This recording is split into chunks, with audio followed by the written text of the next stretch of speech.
शांति हो। नमस्कार मित्रों। कोरोना को हमें किसी भी रूप में रोना ना पड़े, बचाव के उपाय हमारे पास हैं। हम SMS यानी सैनिटाइजिंग, मास्क, सोशल डिस्टेंसिंग, इन 3 शब्दों के साथ करीबन 1.25 साल से चल रहे हैं। फिर भी महामारी तो महामारी है, अपना रूप विकराल रूप से अभी इन दिनों में तो धारण किए हुई है। कुछ पॉइंट्स हैं जो शायद मेरे माध्यम से मैं सभी को पता तो है, फिर याद दिलाना चाहूँगा कि कुछ चीज़ें ऐसी हैं जिनको हम करके इस बीमारी के जो दबाव बना हुआ है हम सभी के ऊपर, पूरे जन समूह के ऊपर एक दबाव सा बन चुका है, उससे मुक्ति पा सकें। मित्रों, सबसे पहला है तनाव मुक्त जीवन, स्ट्रेस फ्री होना। ज़बरदस्ती का स्ट्रेस लिए घूम रहे हैं, चाहे वो मीडिया के थ्रू, व्हाट्सएप के थ्रू, न्यूज़पेपर्स के थ्रू। ठीक है, सब चीज़ें ज़रूरी है, लेकिन जानकारी के लिए उसको बिठाएं ना सर के ऊपर। किसी भी तरह का कोई दबाव अपने आप के अंदर स्ट्रेस रूप में ना बनाएं। एक मूवी में डायलॉग है, टेंशन लेने का नहीं, टेंशन देने का। लेकिन मैं कहूँगा ना टेंशन लेने का, ना टेंशन देने का। अपने आप को स्ट्रेस फ्री बनाइए, अपने आप को तनाव मुक्त रखिए किसी भी रूप में। बस अपने आप को मुस्कुराहट के साथ हंसी खुशी ज़िंदगी को बिताते रहिए। जानकारियों को जानकारी के रूप में रखिए, उनको अपने ऊपर हावी ना होने दें। सेकंड वन, अपने शरीर के जल के स्तर को मेंटेन रखना।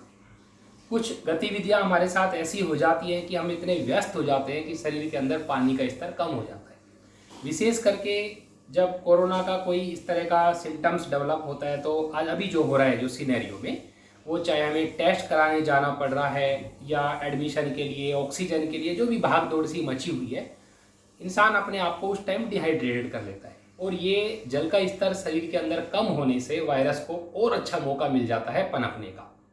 तो चाहे कोविड है या नहीं है, अपने शरीर के अंदर इस वायरस को नहीं आने देने के लिए सभी से रिक्वेस्ट है, जल के स्तर को अपने अंदर मेंटेन करके रखें।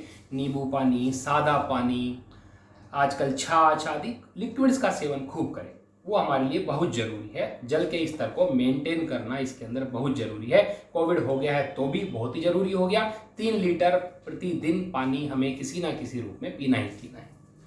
तीसरा आ गया अपने आप को एक्टिव रखना। देखो, ये बायोलॉजिकल क्लॉक है, ये बनी रहे तो ज़्यादा अच्छा है। इस शरीर का एक्टिवेट रहना, पूरे दिन दिनचर्याओं में बिजी रहना, माइंड का भी एक्टिवेट रहना और फिजिकली एक्टिवेट रहना हमारे सब के लिए बहुत ज़रूरी है। एक्टिव रहने के लिए सबसे पहले मैं आपसे बात करूँगा उठते ही आजकल बहुत सारा ज्ञान बटा हुआ है। सभी बोलते हैं कि जब हम उठते हैं तो हमारा सैचुरेशन लेवल कम होता है, ऑक्सीमीटर से जो भी चल रहा है।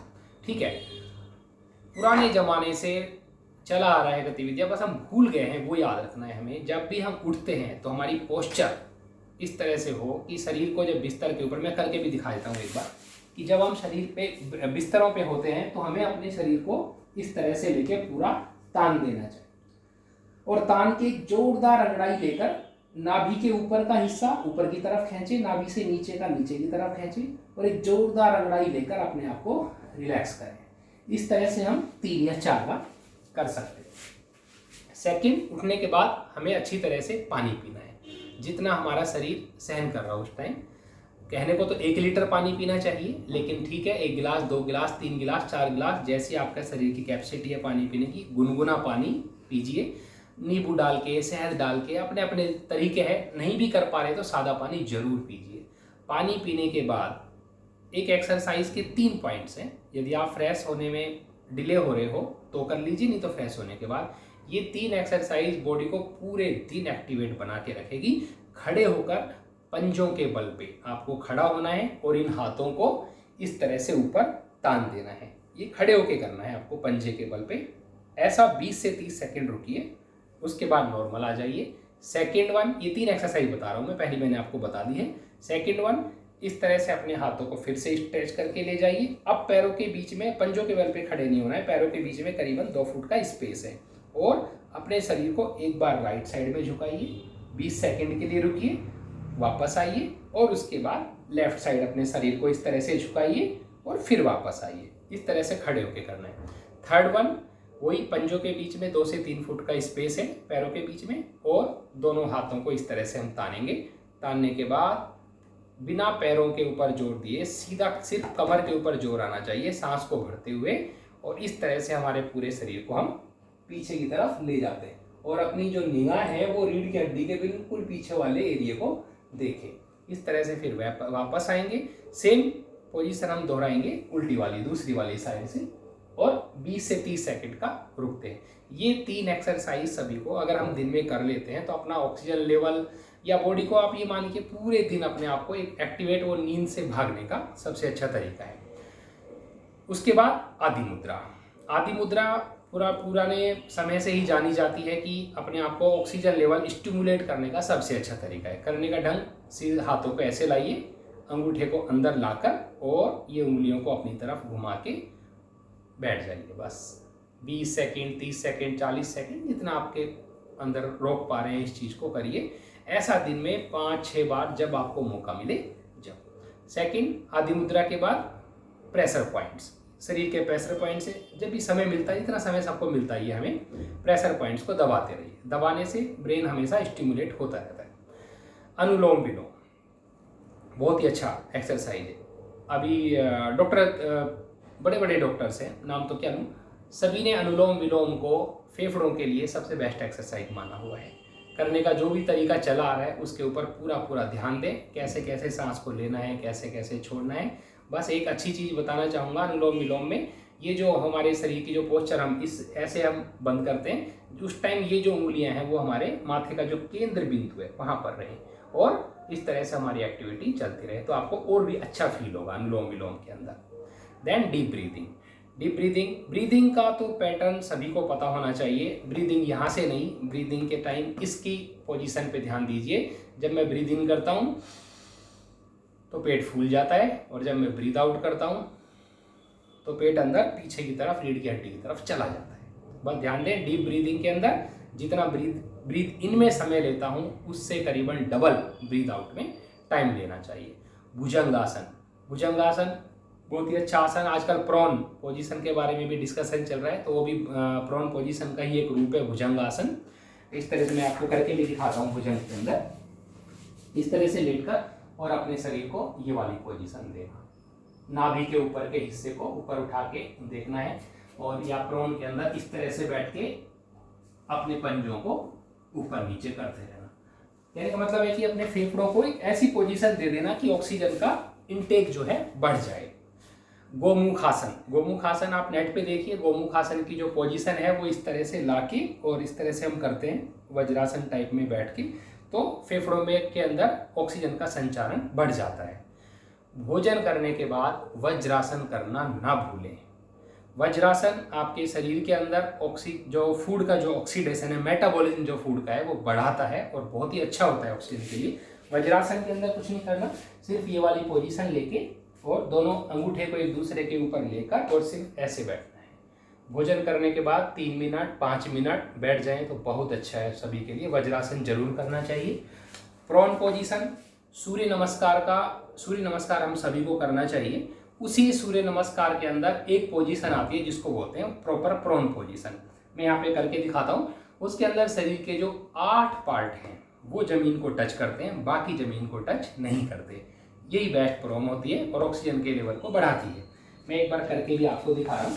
प्रॉन से पहले हम इस तरह से करके, अब देखिए मेरे 2 पंजे, 2 घुटने, 2 हाथ, एक सीना और एक माथा, बस ये मेरा जमीन पर है, बाकी मेरा पार्ट सारा उठा हुआ है। और ब्रीद इन ब्रीद आउट कर सकते हैं। This the best one of the prone. आजकल पिलो लगा के जो बता रहे हैं तो ये ध्यान रखें, जो पिलो लगा रहे हैं बीच में वो पेल्विस का जो थाई वाला एरिया है वहाँ पर हो, पेट के नीचे पिलो ना हो, पेट खुला हो। क्यों? जो ऐसा मैं अभी बता रहा था आपको, ब्रीद इन ब्रीद आउट के टाइम पेट का फूलना और अंदर जाना, ये ब्रीद इन ब्रीद आउट को शो करता है। तो प्रॉन पोजीशन के अंदर अगर पिलो वाला जो आजकल नेट पे चल रहा है बिल्कुल करिए, बहुत ही अच्छा है। बस पेट वाले हिस्से को बचा के रखिए जिससे कि ब्रीद इन ब्रीद आउट के लिए उसको स्पेस मिल जाए। मेडिटेशन अपने आप को स्ट्रेस फ्री करने का बहुत ही सुंदर और अच्छा तरीका है, शांतिपूर्वक जीने का बहुत अच्छा तरीका है। मेडिटेशन करते टाइम सभी से रिक्वेस्ट ये होती है कि भाई ध्यान लगाएं। अब ध्यान बीच बीच में भटक जाता है, कोई बात नहीं, कितनी बार भटकेगा, भटकने दीजिए, लेकिन उसको बार बार वापस लेके आइए।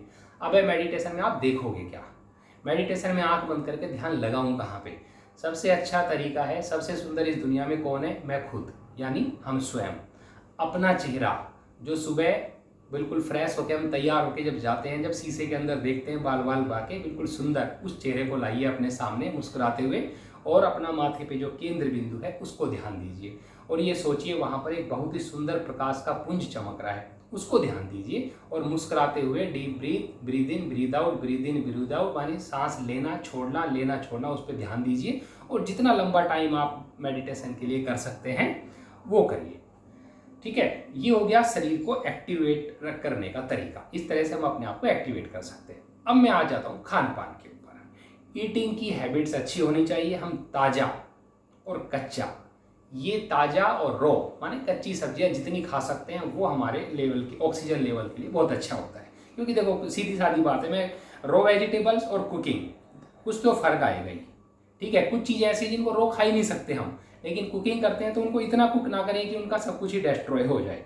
बाकी आजकल खीरा, टमाटर, ऐसी चीज़ें इतना बहुतायत में उपलब्ध है, एक सस्ती रेट पर भी, खूब चबा चबा के खाइए। फल है, आम बहुत आ रहा है, चबा चबा के खूब खाइए, तो आपका बॉडी के अंदर एनर्जेटिक लेवल भी और ऑक्सीजन लेवल दोनों ही मेंटेन रहेगा। स्प्राउट्स चना मूंग आदि को उगा के चबा चबा के खाना अपने आप में एक बहुत ही अच्छा तरीका होता है ऑक्सीजन लेवल को बढ़ाने का।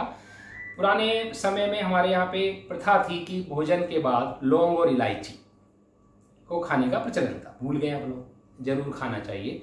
एक लौंग और एक इलायची भोजन करने के बाद अवश्य खाएं। आपके शरीर के जो खाना आपने खाया है उसका ऑक्सीडेशन लेवल 100% आपका बहुत ही अच्छी तरह से बना रहेगा, और आपको अच्छा भी लगेगा अपने आप से। और लास्ट पॉइंट है मेरा, एंटरटेनमेंट, जो इंसान की ज़िंदगी से शायद निकल ही गया है। इंसान हंसना भूल गया। इंसान, कई लोग तो ऑफिस में काम करते करते हम ऐसे हो जाते हैं कि हाथों को ऊपर ताने ही जिंदगी हो जाती है। पता नहीं कितने महीने हो गए हाथों को ऊपर ताने ही। अपने आप को जॉब के अंदर भी बीच बीच में कोशिश करिए कि अपने हाथों को ऐसे ऊपर ले जाके अपने शरीर को एक दो बार स्ट्रेच करें। ये अपने आप में बहुत ही अच्छा सिस्टम है एक्सरसाइज करने का, अपने आप को बार बार जगाने का। एंटरटेनमेंट, म्यूजिक, डांस, इन सबको जोड़िए अपने साथ, चाहे भजन के माध्यम से, मूवीज़ के गानों के माध्यम से, पुराने गानों को गुनगुना के, कैसे भी। और स्माइल तक अपने आप को सीमित मत रखिए, अपने आप को हंसी के फुहारे के साथ, खिलखिलाहट के साथ बाहर लेके आइए। अपने परिवार के साथ जब बैठें तो इस मोबाइल को तो बाहर डिस्चार्ज टिकट पकड़ा दो, दूर रख दीजिए। इससे हटके अपने परिवार के साथ हंसी खुशी मजाक, पुरानी बात, किस्से आदि गुनगुना के, याद करके हंसिए और सबको हंसाइए, और इस कोरोना बीमारी को इस संसार से भगा दीजिए। हम ही हैं जो कर सकते हैं सब कुछ। हर इंसान हम हैं। इंसान ने ही इस धरती को आज इस स्तर तक लेके बनाया है, डेवलपमेंट। तो इस बीमारी को निकालने का तरीका भी हम लोगों के पास है। मिलकर जीत सकते हैं इस जंग को। स्ट्रेस फ्री वातावरण बनाइए। धन्यवाद। जय श्री कृष्णा, जय श्री राम।